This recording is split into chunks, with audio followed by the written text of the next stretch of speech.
Le nouveau Front populaire a remporté les élections législatives françaises dimanche en obtenant 182 sièges. Il devance ainsi la coalition du président Emmanuel Macron et le Rassemblement national. Le Premier ministre hongrois Viktor Orbán a effectué une visite surprise en Chine après s'être rendu en Ukraine et en Russie pour discuter d'un accord de paix.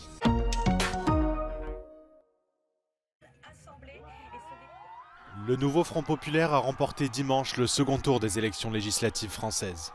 Selon les résultats définitifs, la nouvelle alliance de gauche formée il y a seulement 3 semaines a remporté 182 sièges sur les 577 que compte l'Assemblée nationale. La coalition centriste Ensemble du président Emmanuel Macron est arrivée en deuxième position avec 168 sièges. Quant au Rassemblement national, donné favori dans les sondages après être arrivé en tête au premier tour, il termine troisième avec 143 députés. Aucun parti n'obtient donc les 289 sièges requis pour obtenir une majorité absolue à l'Assemblée. Jean-Luc Mélenchon, fondateur de la France Insoumise, le plus grand parti de la coalition gagnante, a déclaré que le résultat était un rejet clair d'Emmanuel Macron et que le président devait appeler le nouveau Front populaire à gouverner. Le président doit s'incliner et admettre cette défaite sans tenter de la contourner de quelque façon que ce soit. Le Premier ministre doit s'en aller.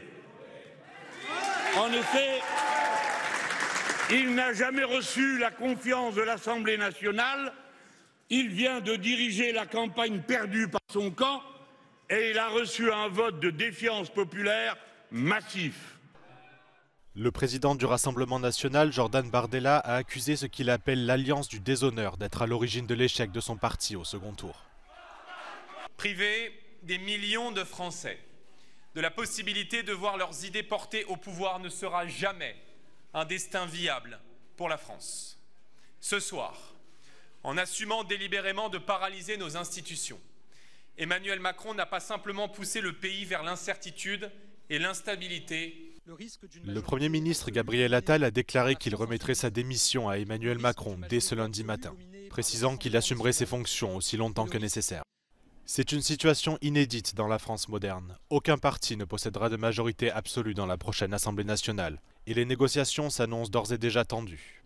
Stéphane Séjourné de Renaissance a déclaré que Jean-Luc Mélenchon ne pouvait pas gouverner la France. Laurent Wauquiez des Républicains a annoncé qu'il n'envisagerait ni coalition ni compromission. Et Olivier Faure, premier secrétaire du Parti socialiste, a également déclaré qu'il refuserait toute coalition des contraires. Quant à Emmanuel Macron, il attend que l'Assemblée nationale prenne forme avant de nommer le nouveau Premier ministre. Despite the National Rally's surprising third place in the second round of the French legislative elections, its party leaders are still refusing to qualify it as a defeat. According to Marine Le Pen, the historic leader of the far-right party, this is only a deferred victory, claiming that this sets up the National Rally for what she believes is a solid chance at victory in the upcoming 2027 French presidential elections. Sofia Katsatkova reporting from Paris for Euronews.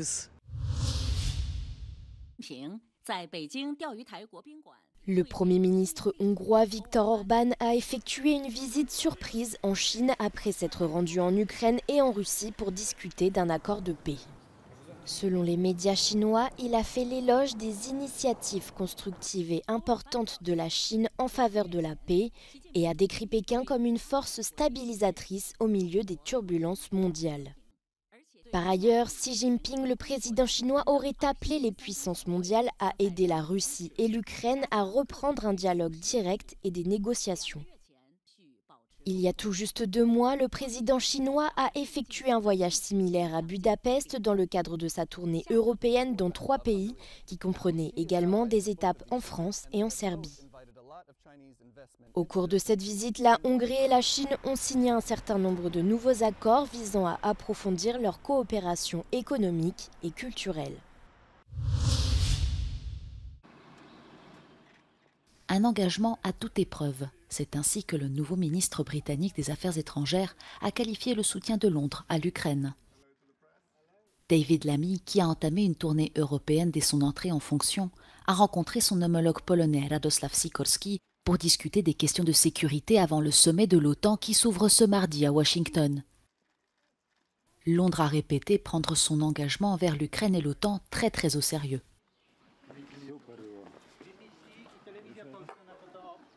And of course, what I think will be achieved over the coming days is that we demonstrate to Putin that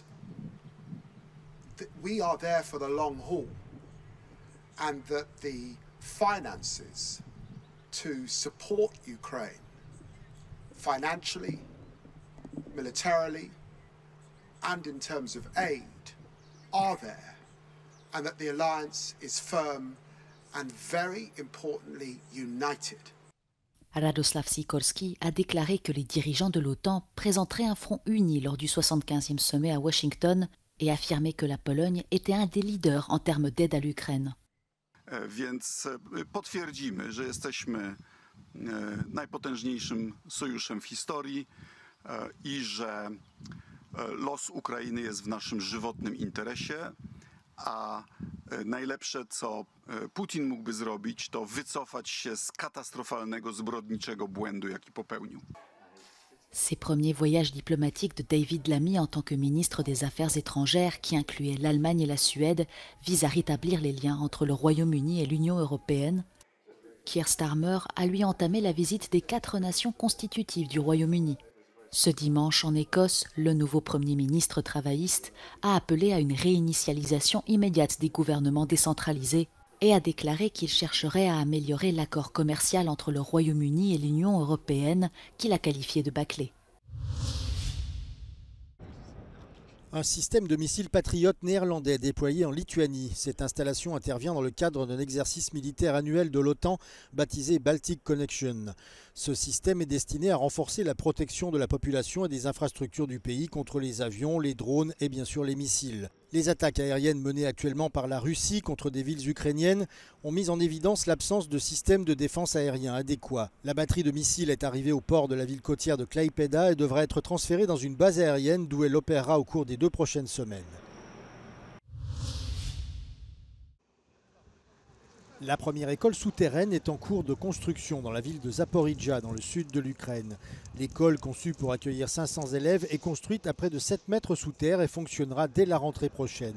Entre-temps, à l'école de surface située à proximité, un abri anti-radiation est en cours d'installation. Il servira également de salle de classe sécurisée. L'école se situe en effet à une 50aine de kilomètres à vol d'oiseau de la centrale nucléaire de Zaporijja, tombée aux mains des Russes en mars 2022, au début de la guerre. Наша школа в такому великому мікрорайоні єдина, і більше альтернативи, куди дітям ходити, немає. Тому вибрали нашу школу. Батьки відреагували дуже гарно. Практично більшість батьків. Деякі ще думають, добре це чи ні. Si certains parents hésitent à envoyer leurs enfants à l'école dans un pays en guerre, d'autres estiment qu'il est important de maintenir un sentiment de normalité. Дуже зраділи, і дітки зраділи, не вистачає живого спілкування. Зараз все гірше і гірше зор. Тобто постійно сидить за комп'ютером, перед ноутбуком, це дуже за підручниками, очі не відпочивають. Le mois dernier, l'ONG Human Rights Watch a déclaré dans son rapport intitulé « L'éducation sous l'occupation » que l'invasion russe avait mis à rude épreuve le système éducatif ukrainien. Le vice-ministre de l'Éducation a déclaré en février qu'une école sur 7 en Ukraine était actuellement endommagée. Plus de 3500 écoles ont subi des dommages et près de 400 ont été complètement détruites.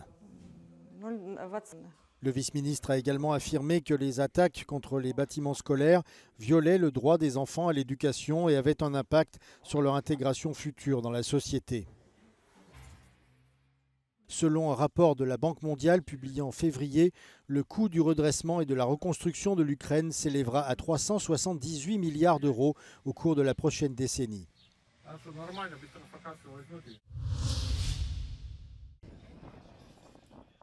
20 000, c'est le nombre de touristes quotidiens pouvant accéder à l'Acropole d'Athènes. Cette mesure annoncée par la ministre grecque de la Culture doit répondre au problème de surtourisme dont souffre la Grèce tous les étés. Pourtant, il y a quelques années, le gouvernement grec cherchait au contraire à développer ce secteur coûte que coûte, et les conséquences sont aujourd'hui catastrophiques. Πλέον έχουν καταληφθεί αρκετές περιοχές της Αθήνας και της Αττικής γενικότερα.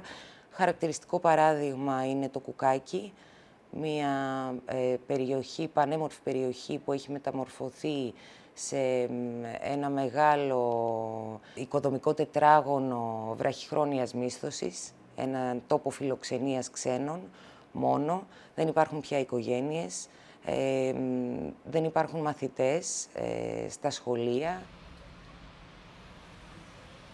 Η Αθήνα υποδέχθηκε το 2023 περισσότερους από 7 εκατομμύρια τουρίστες και αυτή τη χρονιά ο αριθμός αυτός αναμένεται να αυξηθεί σύμφωνα με τους ειδικούς κατά 20%, κάνοντας την εικόνα της άδειας Αθήνας τον Αύγουστο μακρινό παρελθόν. Η αύξηση αυτή επηρεάζει πολλούς τομείς της κοινωνικής ζωής της πόλης και όχι πάντα θετικά. Les prix des loyers ont grimpé en flèche dans les quartiers autour d'Athènes, surtout s'ils se trouvent à proximité des transports en commun. Tout est une question d'offre et de demande, selon cet agent immobilier. Στο κομμάτι της ενοικίασης, όντως υπάρχει ένα πολύ μεγάλο πρόβλημα προσφοράς ακινήτων. Γιατί εκεί η ζήτηση για την ενοικίαση είναι πενταπλάσια από την προσφορά. Barcelone a récemment pris des mesures contre la location à court terme. Athènes souhaite, elle, aller encore plus loin et envisage une approche plus globale. Όλη αυτή η προσπάθεια του τουρισμού αφήνει πολύ λίγα στην πόλη. Σκεφτείτε ότι ο κάθε επισκέπτης αφήνει στην πόλη 0,4 ευρώ κατά κεφαλήν. Όχι τη μέρα, συνολικά. Και μάλιστα αυτά τα λεφτά δεν τα έχουμε πάρει ακόμα και έχει φτάσει Ιούλιος. Τι θέλω να πω με αυτό? Θέλω να πω ότι πρέπει να βρούμε έναν τρόπο να γίνει με βιώσιμο τρόπο, έτσι ώστε να μην δημιουργεί μια επιπλέον ενίσχυση των ανισοτήτων στην πόλη.